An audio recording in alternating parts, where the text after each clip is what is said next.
Bienvenidos al episodio número 1 de este podcast hortelano. Mi nombre es Milena y en el episodio de hoy vamos a hablar sobre los primeros pasos en un huerto urbano. Cómo empezar un huerto desde cero, qué es lo que tienes que fijarte, qué es lo que tienes que tener a mano, cuáles son las primeras tareas del huerto. Antes de entrar al tema, recordaros que me podéis seguir en otras redes sociales, sobre todo en Instagram, que es donde paso la mayor parte del tiempo y donde puedes acompañar el día a día de mi vida hortelana. También me vas a encontrar en Facebook, en YouTube y en Telegram.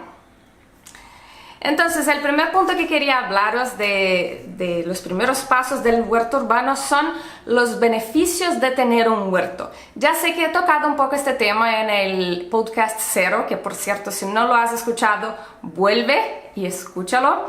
Pero quiero volver a incidir en este tema y repasar los principales puntos de beneficio del huerto urbano desde mi punto de vista, desde mi experiencia, porque yo pienso que el ser humano es movido por el interés. No que algo sea malo, pero que cuando tú conoces los beneficios que alguna tarea te está aportando, le vas a dedicar más atención, le vas a dedicar más tiempo, más cariño y por ende vas a conseguir un resultado mucho mejor. Si simplemente tienes en mente que el huerto urbano te va a dar cosecha y te va a dar trabajo, es más probable que no te salga bien el huerto porque no le vas a dedicar atención al pensar que es mucho más fácil ir al supermercado y comprar los tomates ahí en vez de cultivarlos tú mismo. Así que te voy a contar desde mi punto de vista los principales beneficios de tener un huerto, pero estoy segura de que en el momento que tú tengas tu huerto encontrarás otros beneficios extras además del que tengo en esta lista, porque el huerto es algo muy personal. Cada hortelano, cada persona va a encontrar beneficios distintos para su propia vida. El primer beneficio que yo encuentro el tener un huerto urbano, que es algo que ya os comenté en el episodio 0, es que es un espacio terapéutico. El trabajar el huerto, trabajar la tierra, estar con las plantas, estar al aire libre en el medio ambiente, es algo que te va a reducir mucho la ansiedad, vas a volver una persona menos estresada y más paciente, básicamente porque tú no puedes acelerar el proceso de las plantas. Entonces aprendes a tener paciencia, entiendes que todo tiene su momento, su ritmo y su forma de ser. Y además hay otro punto muy importante en el tema terapéutico. Hace unos años ha salido un estudio que luego os dejaré en los comentarios aquí de este vídeo de YouTube. Si tú estás escuchando desde Spotify, ve a mi canal de YouTube para que puedas acceder a este enlace, en el que se comprobaba que trabajar el huerto, meter la mano en la tierra, hacía con que nuestro organismo producía más de una determinada hormona que nos hace más felices. Hay una serie de hormonas que todo el ser humano tiene y que afectan nuestro estado de ánimo. Las mujeres sabemos bien cómo es el show de las hormonas en el cuerpo. Pues se ve que hay una determinada bacteria en el suelo que al tener contacto con ella, lo típico de quedarse con las uñas llenas de tierra, pues esta bacteria hace con que nuestro cuerpo produzca más de esta hormona y que seamos más felices. Por eso pasar un rato en el huerto trabajando con tus plantas siempre te produce este placer, esta tranquilidad. Y no es simplemente algo así filosófico, sino que está comprobado científicamente. Y yo he comprobado también en mi propia vida que el huerto urbano es capaz de reducir la ansiedad, de reducir los niveles de estrés y de transformarte en una persona más pacífica y más paciente, como ya os he explicado en el episodio anterior. Otro punto evidente de tener un huerto urbano es que vas a tener mejor salud. Tú y todos los que están a tu alrededor, porque al final el huerto urbano no es un beneficio solo para el hortelano, sino que salen beneficiados todas aquellas personas que conviven con este hortelano. Primero porque estos hortelanos se vuelven mejor persona, más pacífica, más paciente, más tranquila, menos estresada. Entonces los que conviven con esta persona también lo van a notar y nadie quiere convivir con una persona estresada. Segundo, porque vas a comer sano, tú y tu familia y tus amigos, en el caso de que tú seas de estas personas que regala cosecha a todo el mundo.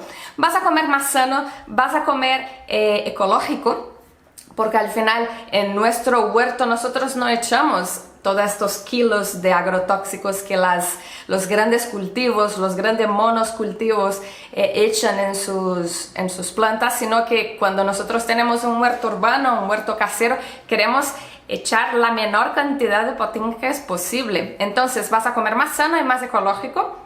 Más sano porque vas a comer más vegetales y también porque estas vegetales van a estar libres de agrotóxico. Yo no soy vegetariana, pero es cierto, todavía como carne, pero es cierto que desde que tengo un huerto, la cantidad de carne que como en mi día a día ha bajado muchísimo. Como carne unas pocas veces a la semana y normalmente cuando salgo a comer fuera en algún restaurante casi no compro carne en mi casa, porque saco tanta cosecha de mi huerto que al final hay que darle salida a esta cosecha. Hay días que como totalmente vegetariano y a veces totalmente vegano porque tengo tanta cosecha en casa que termino comiendo mi cosecha. Entonces comerás más sano, sí o sí, y tu familia también, tus hijos también. Tendrás una alimentación más variada porque empezarás a darte cuenta de que en los supermercados suelen tener una cantidad muy limitada de vegetales. Cuando quieres comprar tomates, ¿cuántas variedades de tomates suelen haber en los supermercados? 3 o 4. Si es un supermercado un poco más grande, un hipermercado, quizás encuentres alguna variedad más.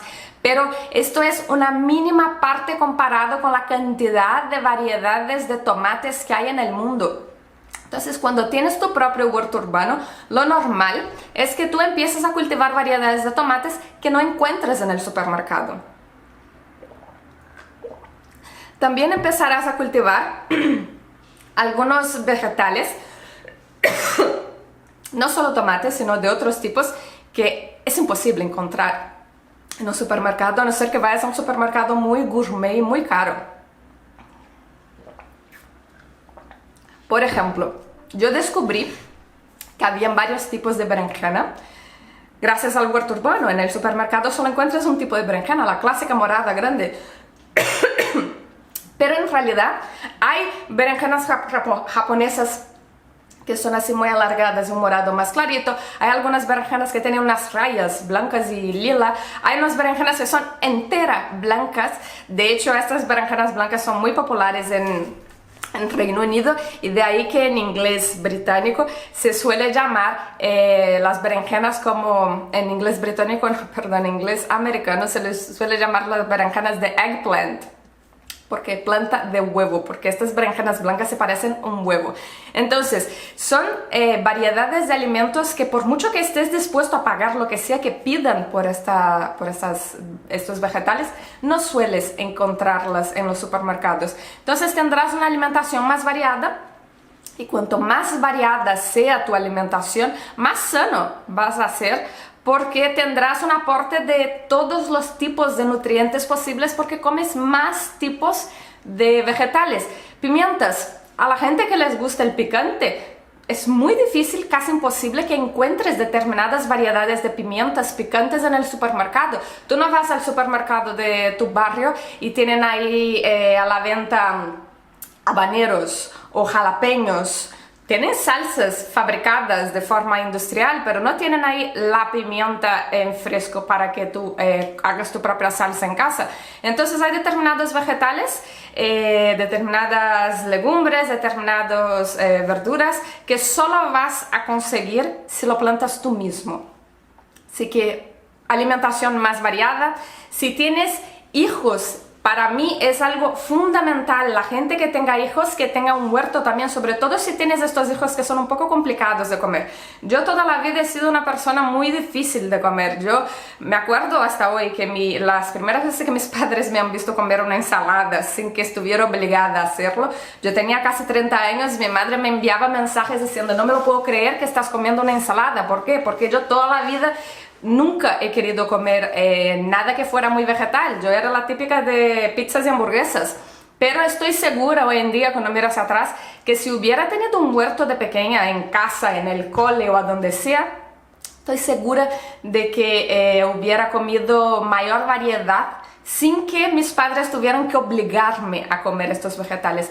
Porque cuando cultivas tus propios alimentos, es mucho más fácil que termine comiéndolos porque has acompañado todo este proceso, quieres al menos probar y al final empiezas a gustarte el sabor y, como ya he dicho en el episodio anterior, el sabor de algo del huerto que ha sido cosechado en el momento perfecto de madurez no tiene nada que ver con lo del supermercado. Así que padres y madres que tengáis hijos que no les gusta comer la mayor parte de verduras y vegetales y legumbres, poned un huerto y que vuestro hijo plante, porque así terminará comiendo toda la clase de vegetales sin que tengáis que esforzaros en insistir y obligarles a que coman. Se educa por el ejemplo. También es un local a donde terminarás haciendo mucho ejercicio, porque trabajar el huerto, la azada, remover tierra, agacha, levanta, poda, no sé qué, al final te mueves más, no es lo mismo que estar todo el día sentado en el sofá viendo la tele.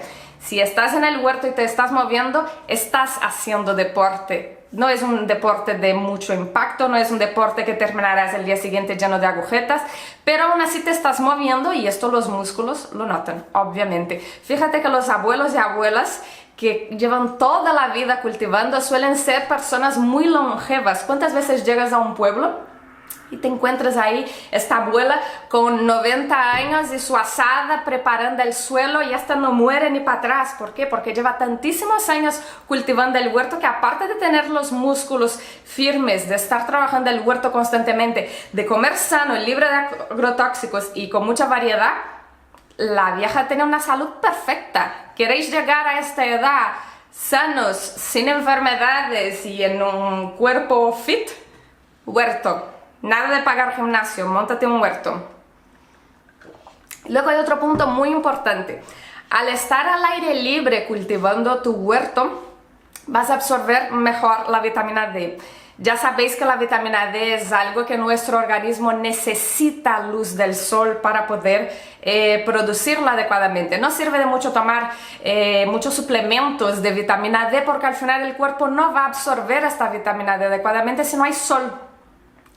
Y falta de vitamina D afecta al ser humano, le puede causar anemia. ¿Por qué? Porque la vitamina D está directamente relacionada con la absorción de hierro. Entonces, si te falta vitamina C, puedes tomar mucho hierro que tu cuerpo no va a absorber este hierro adecuadamente, y si te falta hierro en el cuerpo, puede causarte una anemia que te va a traer una serie de otros problemas. Por eso es tan importante estar al aire libre a diario, tomar el sol a diario. No estoy hablando de estar ahí a las 3 de la tarde en hora punto del sol achicharrándote, porque eso te va a causar un cáncer de piel.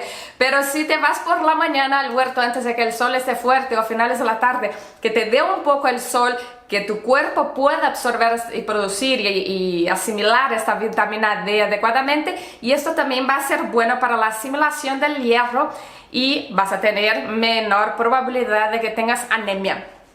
Si vivís en una zona tropical, no soléis tener este problema de falta de vitamina D porque todo el año hay mucho sol y hay calor. Pero las personas que viven en las zonas más extremas del planeta, por ejemplo, cuando estuve una temporada en Canadá, en invierno hay tan poco sol en Canadá, en el norte, ahí muy cerca del polo, hay tan poco sol y tan pocas horas de luz que hay muchos médicos que recomiendan una lámpara para las personas, que las personas tomen este baño de lámpara X horas al día, porque tienen mucho problema de falta de vitamina D. Al no haber tanto sol y hacer tantísimo frío, hace menos 30 grados, la gente no puede estar ahí en la calle tomando el sol. Entonces, la falta de vitamina D es un problema serio y con el huerto no vas a tener este problema. Luego está el ahorro económico que supone tener un huerto. Aparte de todo lo que te vas a ahorrar con las cosechas que consumes en fresco, las ensaladas de tomate, las lechugas, los pimientos fritos, todo lo que sacas del huerto y lo comes al momento, si eres un buen cocinillas y aprendes a conservar toda esta cosecha, todo este excedente de cosecha, vas a poder disfrutar de tus cosechas durante todo el año. El tomate, por ejemplo, solo lo tenemos en verano, excepto si vives en una zona tropical y puedes tener tomate durante todo el año. Pero los que vivimos en zonas donde el invierno es frío, tenemos tomate solo en verano, pero cocinamos cosas durante todo el año que llevan tomate de una forma o de otra, sobre todo en salsa de tomate. ¿Cuántas veces estamos comiendo ahí una pasta a la boloñesa en diciembre? Lleva tomate, pero no es temporada de tomate. ¿Cómo haces para poder tener tomate durante todo el año? Conservas de tomate al natural, salsas de tomate, puedes triturar tomate y congelarlos, puedes conservar tomates de distintas formas. Incluso hay una variedad de tomate que se llama tomate de colgar, muy típica en Cataluña, en el que cuelgas los ramilletes de tomate, por eso se llama así, y estas ramilletes de tomate colgados te aguantan ahí en fresco, no necesitas congelarlo ni ponerlos en la nevera ni nada por el estilo. Estos ramilletes de tomate te aguantan ahí colgados desde el verano hasta el enero, febrero del año siguiente. En Cataluña es muy típico el pan tumaca, que frotan el tomate en las tostadas, entonces el tomate de colgar es lo que normalmente se usa ahí para comer pan tumaca durante casi todo el año. Así que hay muchas formas de seguir disfrutando de tu cosecha durante todo el año, y esto va a suponer un ahorro muy importante en vuestra compra del supermercado. Yo voy poquísimo al supermercado ahora mismo, sobre todo para comprar cosas que no encuentro, que no tengo forma de producir en mi huerto. Por ejemplo, harina. Yo hago pan en casa casi todas las semanas, y obviamente si tuviera que cultivar trigo para tener harina para todo el año, ¿qué tamaño de finca necesitaría? ¿Qué máquinas necesitaría para cosechar, para luego moler el trigo y hacer la harina y luego conservarlo y etcétera? Entonces, lo de la soberanía alimentaria al 100% es algo muy difícil, pero sí puedes tener, por ejemplo, dependiendo de tus hábitos de alimentación, un 90% fácil de tu consumo de alimentos que venga de tu huerto. Imagínate no tener que comprar un 90% de las comidas que tu familia consume a lo largo del año, porque viene de tu huerto. Además del ahorro económico, de la calidad del alimento que sacas del huerto, que es superior a la del supermercado, de la variedad de alimentos que hay en el huerto que no hay en el supermercado, es decir, se van acumulando ahí los beneficios. Y luego, por el beneficio ecológico. Todas las personas que yo conozco que han empezado un huerto, yo misma incluida en esta lista, se han vuelto personas más ecológicas. Yo creo que muchos de nosotros, por no decir todos nosotros, hemos estudiado ecología en el cole cuando éramos pequeños. Nos han enseñado la importancia del reciclaje y de todo lo demás. Pero ¿de qué sirve que estudiamos ecología en el colegio si luego conocemos la teoría pero no la ponemos en práctica? ¿Cuántas veces los niños están ahí en el colegio aprendiendo sobre reciclaje, pero en su casa no se recicla? Entonces, el cultivar un huerto te hace cambiar este chip de volverte más ecológico, porque empiezas a darte cuenta de que en el planeta nada desaparece, todo se transforma. Entonces toda la basura que estás generando en tu casa, esto va a algún sitio. ¿A dónde va? No se va a reciclar el 100% de la basura. Hay cosas que no son posibles de reciclar, que por mucho que eches determinados paquetes de plástico al contenedor amarillo, no se va a reciclar, porque muchas veces al gobierno no les sale a cuenta económicamente tener una persona separando esta basura manualmente, o porque es un tipo de plástico que no se puede reciclar. Entonces no nos engañemos, toda la basura que generamos no se recicla una mínima parte de ella. Luego, cuando tienes un huerto es muy normal de que quieras empezar a compostar. ¿Por qué? Porque vas a necesitar abonar el suelo de tus plantas, y el compost es un excelente abono. Vas a empezar a separar todos los restos vegetales que te sobran tanto del huerto como de la cocina, y vas a empezar a crear un sistema de compostaje o adoptar unas lombrices de mascotas, de tener una vermicompostera en casa, y esto automáticamente hará con que tu basura orgánica baje muchísimo. Mi basura orgánica hoy en día es mínima. En el pasado, antes de que tuviera un huerto, yo creo que sacaba la basura a diario casi, porque generaba mucha basura entre envases y entre restos vegetales, y desde que tengo un huerto sacaré la basura con suerte una vez a la semana, y la basura del orgánico ni siquiera llega a llenarse la bolsa entera de tan poca basura orgánica que tiene. ¿Por qué? Porque en el compostaje, aparte de todos los restos vegetales, también puedes reciclar el cartón sin pintura. Por ejemplo, cuando se termina el rollo de papel higiénico, ese cartón del centro hace años que no lo tiro a la basura porque las lombrices se lo comen, lo puedo echar a la pila de compostaje. Las cáscaras de huevo, hace años que no las tiro a la basura. Yo tengo una cajita en mi cocina a donde voy echando ahí todas las cáscaras de huevo, y cuando la cajita está llena, yo trituro estas cáscaras de huevo secas en la licuadora para hacer un polvo, y este polvo lo esparzo por el huerto, por las macetas, por la pila de compost, a la caja de las lombrices.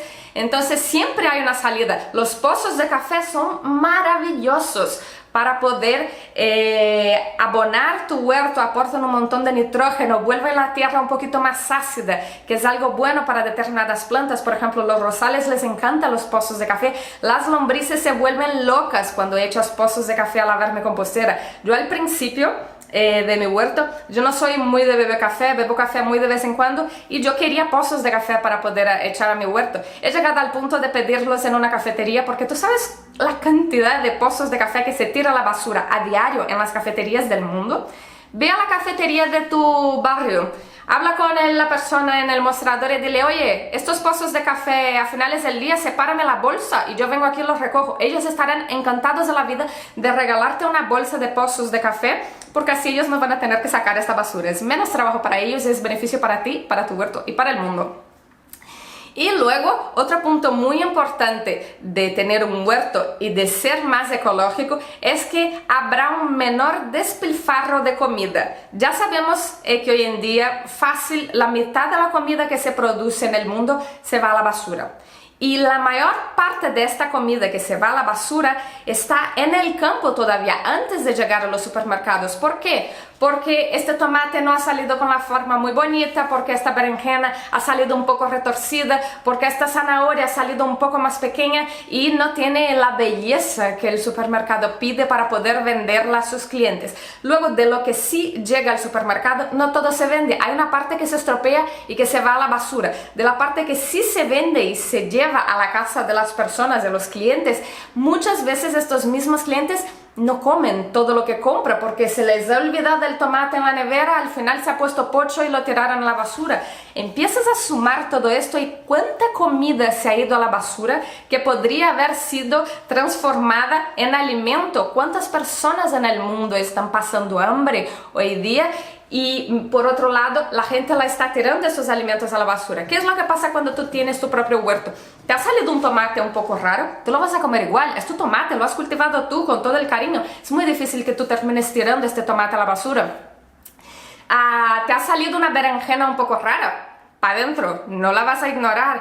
Te ha salido una zanahoria un poco más cortita, haces un caldo con esa zanahoria, pero te la comes igual. Es muy difícil que los hortelanos tiren comida a la basura. Y en el hipotético caso de que esta comida no pueda ser consumida, por ejemplo, el tomate ha salido bonito, pero tenía una parte que ha sido comida por un caracol o por un gusano, y por eso no es lo ideal de que tú lo comas. Difícilmente lo vas a tirar a la comida porque este tomate se va a ir a tu compostera. Esta compostera luego, todo lo que saques de ahí va a volver al huerto. Entonces es el ciclo completo, sigue sin generar basura.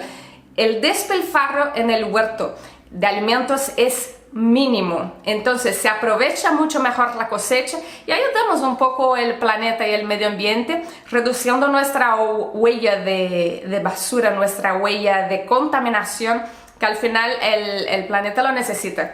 Y repito de nuevo, los que tenéis hijos, tenéis que estar muy pendientes de esta parte ecológica, no por vosotros. Pensad en vuestros hijos, en qué planeta vais a dejar para ellos. Vosotros seguramente vais a morir antes que vuestros hijos porque esta es la ley natural de vida. ¿Qué clase de planeta quieres dejar para tus hijos? ¿Un planeta donde la comida está contaminada con agrotóxicos y todo el agua está inservible? Hablando del agua, este es otro punto importante. El agua no se fabrica, no se produce agua. El agua se recicla desde el principio de los tiempos. El agua que consumimos hoy es el mismo agua que está en el planeta desde que el planeta es planeta. ¿Por qué? Porque la naturaleza recicla este agua a través de la evaporación, las lluvias, los ríos, etc. Entonces, cuanto más poluimos este agua, más químicos tienen que usar las estaciones de tratamiento de agua de las ciudades para poder hacer con que ella vuelva a ser potable. Por eso en las ciudades muy grandes como Madrid o Barcelona, el agua que sale del grifo tiene un sabor peor que el agua del pueblo, porque en una ciudad como Barcelona tienen que añadir una cantidad de químicos en este agua para tratarla impresionante. De hecho, hubo una vez que leí un estudio, aún vivía en Barcelona en aquella época, de que hicieron un análisis del agua residual de Barcelona y tenía una alta concentración de cocaína en el agua. No porque la gente estuviera echando cocaína en el agua, sino porque como Barcelona es una ciudad que tiene mucha fiesta, la gente que consume cocaína, al final sale parte de esta cocaína en el pis, que se va a las aguas residuales. Entonces el sistema de tratamiento de agua tenía que estar echando mayor cantidad de productos químicos para poder limpiar este agua de cocaína. En el caso de Londres hicieron el mismo estudio y se dieron cuenta de que el comportamiento de los peces en el río Támesis, que es el río que pasa por la ciudad de Londres, se estaba viendo alterado por la alta concentración de cocaína que llegaba al río. Llegamos a este punto absurdo. Así que pensad en vuestros hijos, qué clase de planeta queréis dejar para ellos. ¿Queréis que ellos luego tengan que apechugar ahí adelante con todos los errores que las generaciones anteriores han cometido, con todo el despilfarro, con toda la polución, con toda la destrucción del planeta? Así que pensad en el futuro, no en el vuestro, sino de vuestros hijos.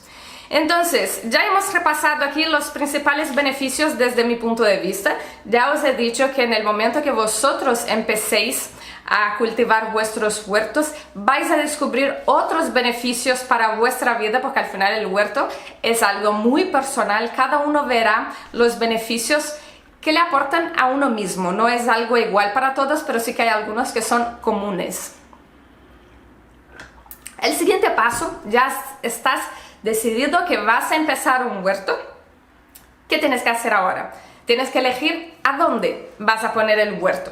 La primera cosa que tendrás que fijarte a la hora de elegir el sitio a donde quieres poner el huerto es cuánta luz recibe este sitio.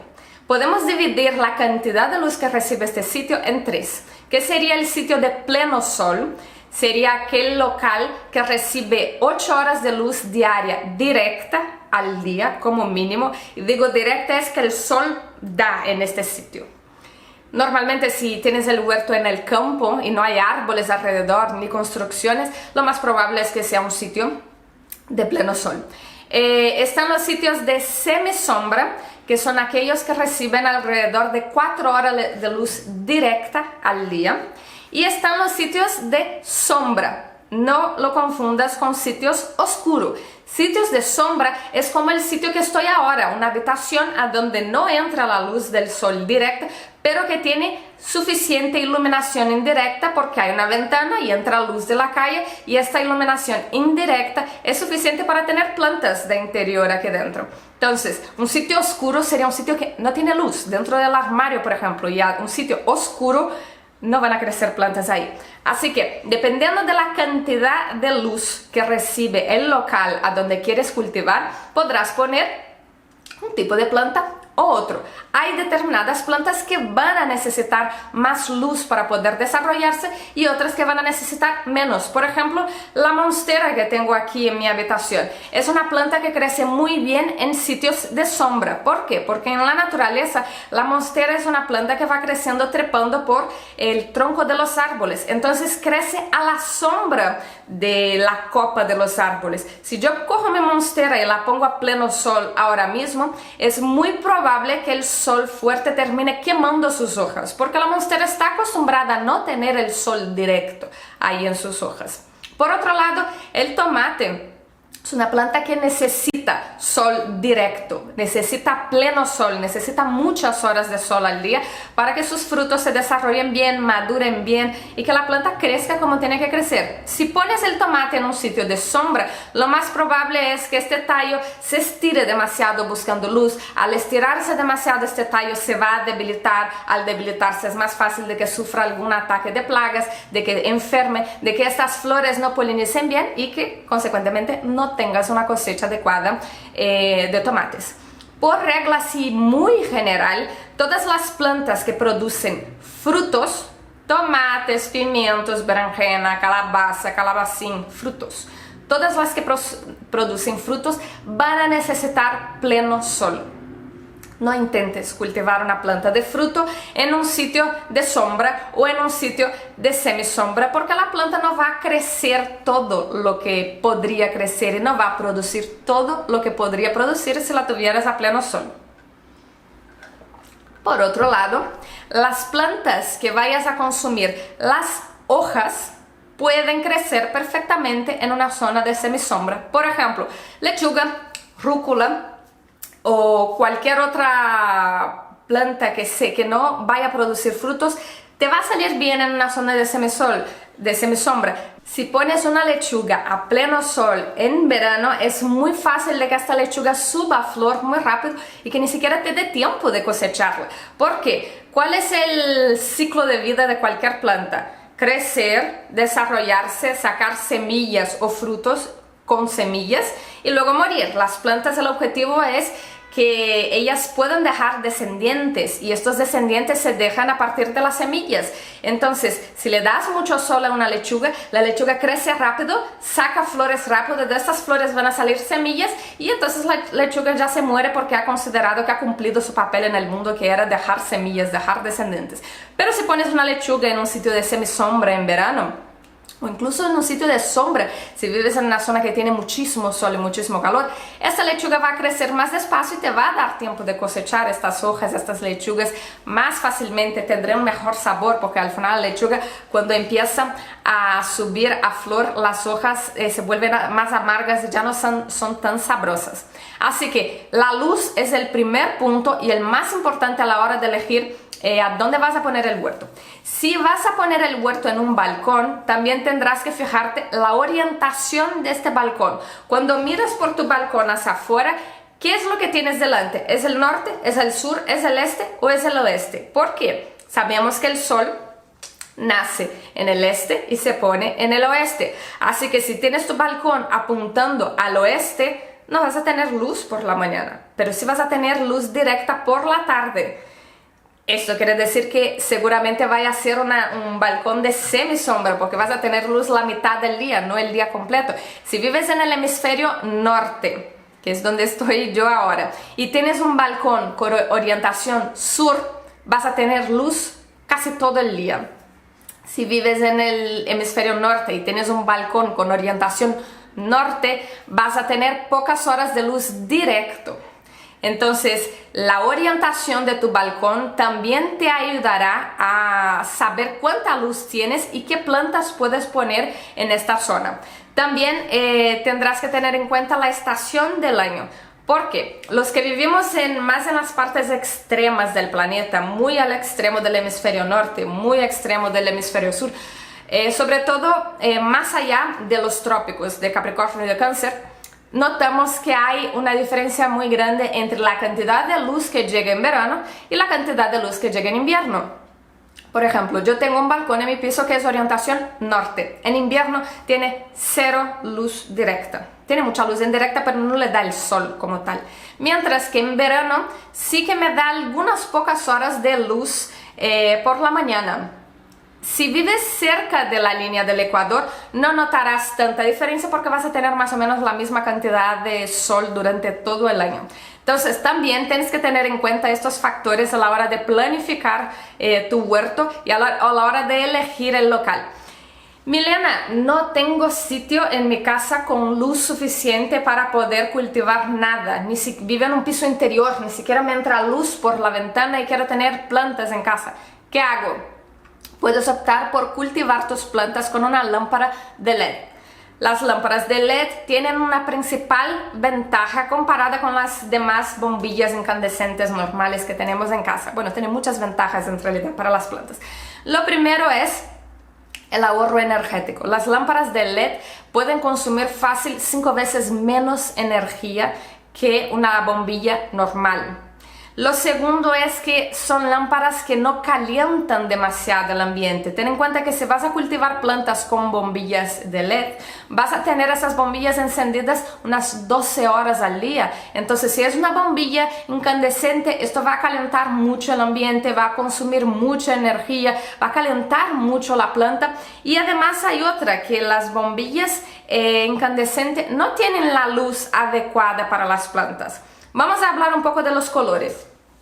El sol tiene una luz blanca, por así decir, que sería, el blanco incluye todos los colores.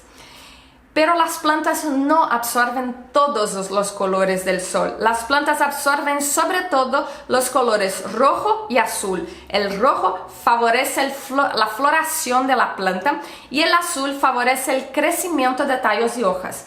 Si compras una bombilla LED para poder cultivar indoor, verás que hay muchas bombillas que tienen el color rojo y azul sobre todo. Hay algunas bombillas que son de espectro completo, es decir, que tienen todos los colores, como el sol. Hay bombillas que son solo rojo o que son solo azul o que son moradas, dependiendo de lo que quieras para las plantas. La gente, por ejemplo, que cultiva marihuana dentro de casa porque no las pueden cultivar en la calle, suelen estar cambiando bombillas de LED justamente porque quieren que la planta florezca más o florezca menos, controlan mejor el crecimiento de la planta.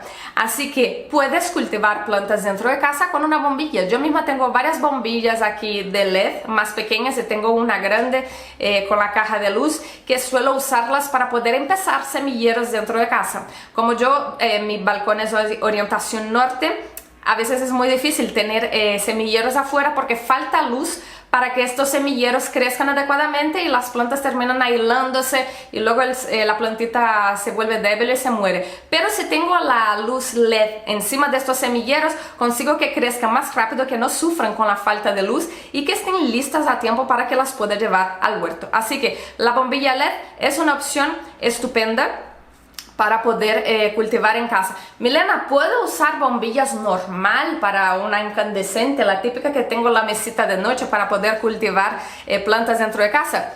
No lo recomiendo. Aparte de que va a gastar más energía y que va a calentar el ambiente, muchas de esas bombillas incandescentes no tienen la potencia suficiente ni la cantidad de luz roja y azul necesaria para que la planta se desarrolle bien. Así que es muy probable, si pones una bombilla cualquiera, que tu planta no crezca bien y que gastes un montón de dinero en la cuenta de luz de forma inútil. Después de que ya has elegido los locales a donde tienes luz suficiente para poder empezar tu huerto y ya has visto el tipo de luz que tienen cada una de estas zonas, el siguiente punto que vas a tener que tener en cuenta a la hora de elegir a dónde vas a empezar tu huerto es el agua. Todas las plantas van a necesitar agua para poder crecer, así que vas a necesitar una fuente de riego para poder cultivar tus plantas. Si quieres hacer un cultivo de secano y solo que vas a depender de las lluvias, espero que vivas en una zona donde las lluvias son muy irregulares, periódicas y que caigan en la cantidad adecuada, porque con el cambio climático llueve cuando les da la gana.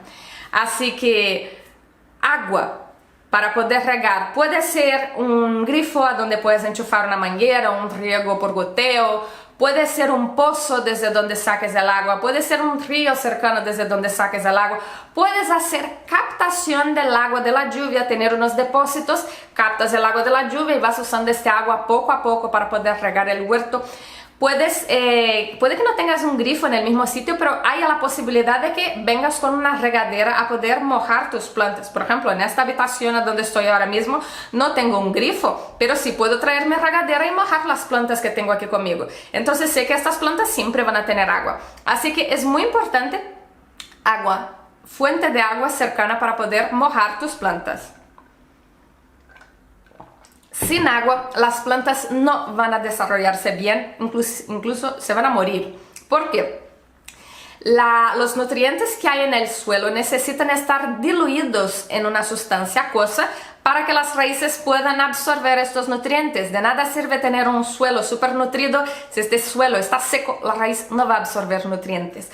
Además, el agua tiene un componente que la planta necesita para poder realizar la fotosíntesis. El agua está formado por H2O. Entonces, hidrógeno y oxígeno. El hidrógeno es uno de los componentes que la planta utiliza para poder realizar su fotosíntesis y el oxígeno luego es liberado por la planta en el aire cuando realiza este proceso químico que hay de forma natural en ella. Y este oxígeno es lo que nosotros necesitamos para poder sobrevivir en ese planeta. Así que agua, importantísimo. Hay diferencias en el tipo de agua que uso para mis plantas, por supuesto.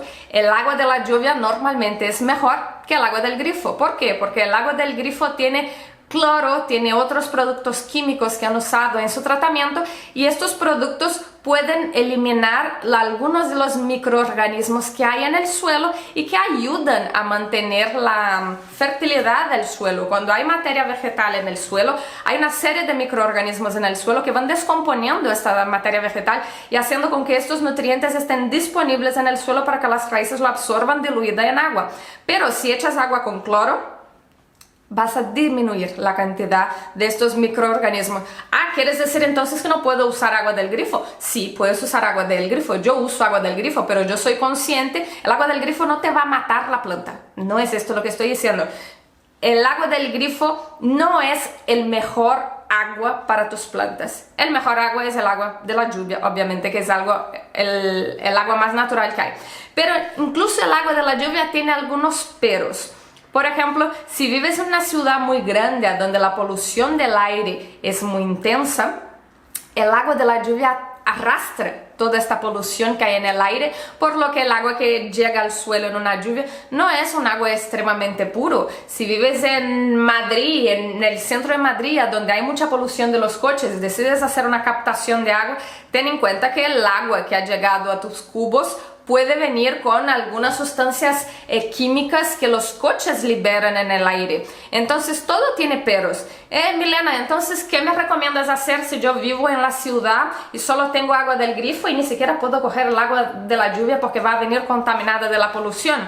Mi consejo es, si tienes tiempo y ganas, recoge agua del grifo en unos cubos y deja este cubo al aire libre, al sol, preferiblemente durante 24 horas. Todo el cloro y las sustancias químicas que hay en este agua del tratamiento se van a evaporar y este agua va a estar aún mejor para poder regar tus plantas. Si no tienes tiempo y no tienes ganas de hacer este proceso de estar ahí solarizando este agua y aireándolo para que se evapore el cloro, no pasa nada. Riega con el agua del grifo que tienes, porque es mejor hacer algo. Es mejor hecho que perfecto. Es mejor que hagas algo con agua del grifo que no es la mejor, a que dejes de hacerlo con la excusa de que no tienes el agua perfecta. Nunca vamos a tener las condiciones perfectas para hacer lo que queremos, así que hay que jugar con las piezas, con las cartas que tenemos en la manga.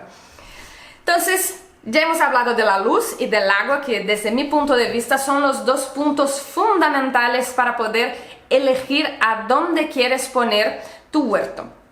Y entonces, ahora que ya tienes ahí mirado el sitio a donde vas a poner tu huerto, ya sabes que puedes llevar agua a las plantas que pongas ahí, ya sabes que este sitio tiene luz suficiente para poder poner plantas, vamos a elegir el formato del huerto que encaja en este espacio.